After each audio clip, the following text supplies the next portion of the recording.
I got my coworker fired, but it wasn't what you think. Let me paint the picture.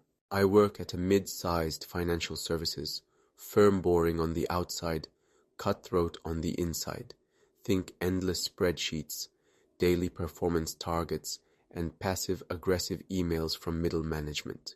I started there about 2 years ago, fresh out of college, eager to prove myself. I'm not flashy, not overly ambitious. I just like doing my job well and going home without stress. But in an office like mine, just doing your job is practically a sin, especially when there are people like her walking around. Let's call her Jessica. Now, Jessica is one of those people who learned early that charisma gets you places. She's got that fake smile charm, knows everyone's business, and can somehow talk her way out of any mistake.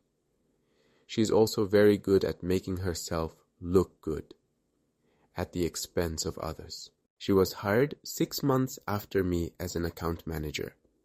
Her job, oversee client portfolios and hit monthly growth targets. My job, the grunt work behind the scenes, financial analysis, report prep, number crunching. If she was the face, I was the engine. At first, we got along okay. I even helped her out a few times when she was getting the hang of the reporting software, but I noticed early on she loved to take credit. More than once I'd see her presenting reports I wrote and analysis I ran, and saying stuff like, "I really dove deep into the numbers here.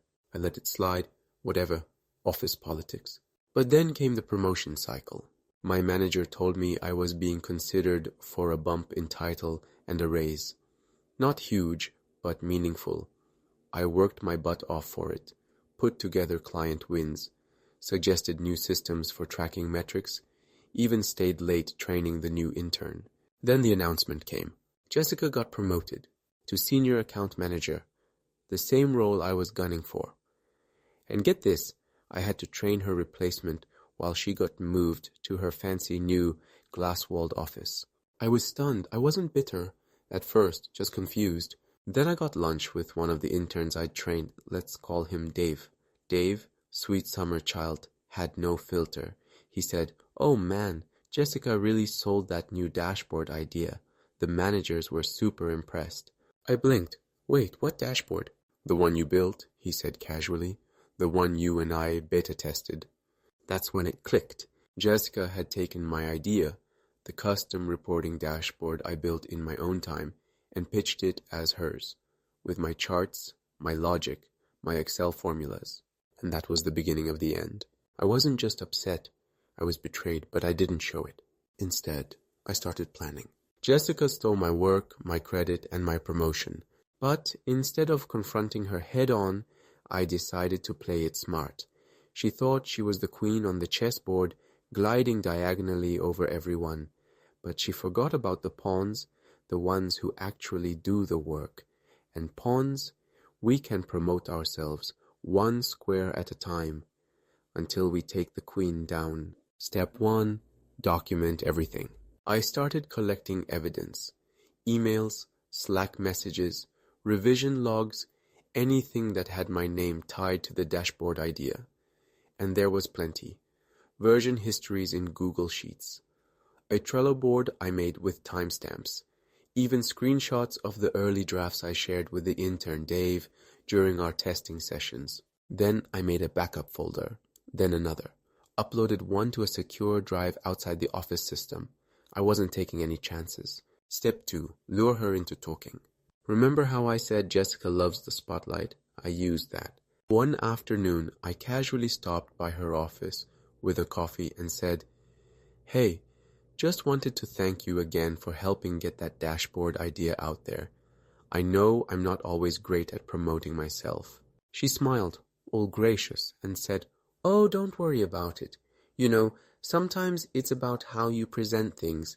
The work is important, but packaging is everything." Boom. Admitted it, indirectly, in front of Dave, who was sitting right there, taking notes for her next meeting. She even added, "But hey, you'll get your shot. I'm sure they'll notice you soon." Oh, they would. Just not the way she thought. Step 3, the setup. A week later, I got my chance. Every quarter, our team does a knowledge share session. You're supposed to present a small project tip or idea to improve office workflow. It's informal, but a good way to show initiative. I volunteered. I pitched a session called Behind the Dashboard, Building Smarter Reports with Limited Tools. Nobody questioned it. I'd done back-end stuff before, and everyone knew I was into data. The day came.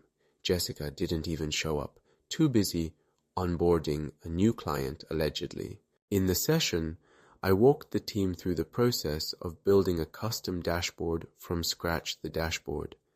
I showed screenshots of early drafts, explained my logic, and even credited Dave for helping test it.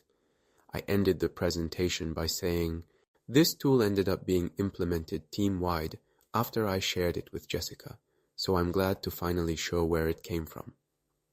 Heads turned, people whispered. Step 4. Let it all unfold. By the next day, 3 people had messaged me privately, saying they'd always assumed Jessica built it. One even said, wait, I think she used your deck during her promotion interview.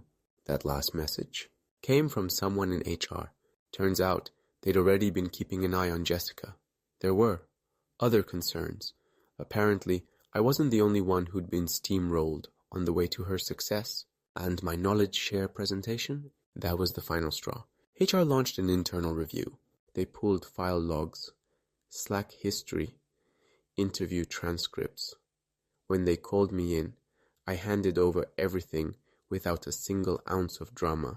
I just said, I don't want her punished. I just want credit for my work. That made them even more curious. Because if I wasn't gunning for revenge, clearly I wasn't exaggerating. I had no motive to lie. 2 weeks later, Jessica was gone. No warning, no send-off, just gone.